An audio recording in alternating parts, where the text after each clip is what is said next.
Per la verità questo non l'avevo neppure pensato. Posso anzi dire che per l'arrivo del Papa ero stato chiamato qualche mese fa perché la famiglia Pirandello, quindi gli eredi di Luigi e Fausto, per l'arrivo del Papa presentano insieme ad altri artisti opere di, evidentemente mi pare di capire se sono presenti le opere di Fausto Pirandello, di illustri artisti siciliani. Avevano chiesto di scrivere un testo, ho detto di sì, poi ho parlato recentemente su Pirandello, che è venuto anche a Salemi per la mostra, e mi ha detto che avevano risolto in un altro modo, forse perché non mi hanno trovato, ma pensando che comunque fosse una cosa di non troppo impegno. In realtà c'è stato felice di essere presente anche simbolicamente per l'arrivo del Papa, quindi la mia opzione per quella giornata, che adesso so essere il 3 di ottobre, e per la mostra relativa era prevalente. Questo invece è un percorso del tutto autonomo, inconsapevole della coincidenza con l'arrivo del Papa, è determinato dal fatto che sono andato a Pietrasanta, stai zitto veneziano cornuto, a vedere alcune mostre di artisti italiani, tra le quali la mostra di Frangi, la mostra di Velasco, e lì ho visto che c'era nella piazza di Pietrasanta anche l'esposizione di Veneziano, erano forse le 2 di notte, e io non ricordavo che mi ero occupato di questa vicenda perché mi aveva chiamato un giornale raccontandomi di uno scandalo che aveva portato l'amministrazione a togliere il patrocinio, pensavo anche a cancellare la mostra, e quindi quando ho visto che la mostra c'era ancora mi sono ricordato che qualche settimana prima c'era stata la polemica. Qual è la ragione della polemica? Che le amministrazioni invitano gli artisti, all'opposto di Salemi, che è stato sempre il sindaco, sa quello che fa, ma invitano gli artisti perché qualcuno evidentemente gli segnala, un assessore ritiene opportuno fare una mostra, e si trovano spesso in imbarazzo. Quindi l'unica soluzione che noi abbiamo, vale anche per Milano con la mostra di Catalan, con il dito messo nel sedere e le altre provocazioni, è non invitare un artista che crea imbarazzo. Se lo inviti, e l'hai invitato, non puoi dirgli fai questo, fai quello, quella non la metti. Per cui l'amministrazione di Pietrasanta ha fatto il grave errore di invitare a Veneziano e il più grave errore ancora di dirgli questo non mi piace, ti tolgo il patrocinio. A quel punto ho pensato che il problema non riguarda cosa fa Veneziano, riguarda la libertà dell'arte. Cioè un artista farà quello che gli pare, sarà responsabile di fare delle cose anche oscene, volgari, blasfeme, e però rientrano nella logica per cui un artista deve denunciare qualcosa che forse non corrisponde neppure all'immediatezza del trauma che prova una persona devota, e però la libertà dell'artista è un valore religioso, è un valore sacro. Se tu non vuoi che l'artista faccia qualcosa, non lo inviti. E allora, partendo da questo ho detto, guarda, mai all'inizio del giornale, e l'ho detto anche recentemente per le vicende che riguardano Catalani a Milano.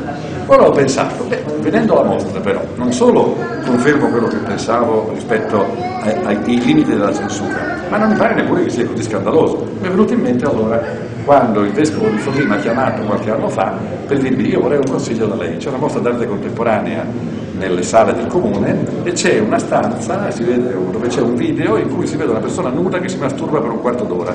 Cosa devo fare? Dico, lo lasci finire, perché se lo interrompe è peggio.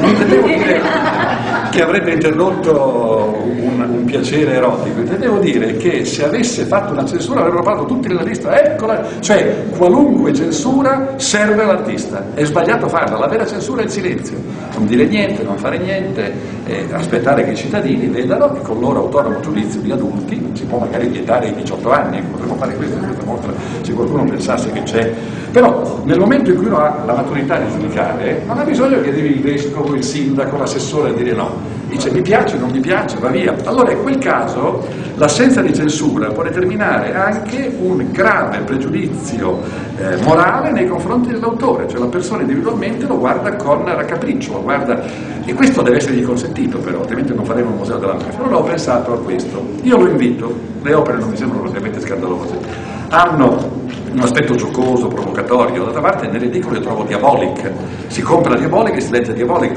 non è che uno non lo compra perché sia l'istigazione al crimine, è un fumetto, questi sono dei fumetti. Di più, ho pensato che il Museo della Mafia, che è un museo in cui si vede il sangue e il male di una realtà tragica della Sicilia, e che un uomo che fa festa attraverso i divertimenti delle provocazioni, delle battute con la pittura, non può essere un uomo pericoloso, e quindi l'ho invitato sapendo il rischio che corre.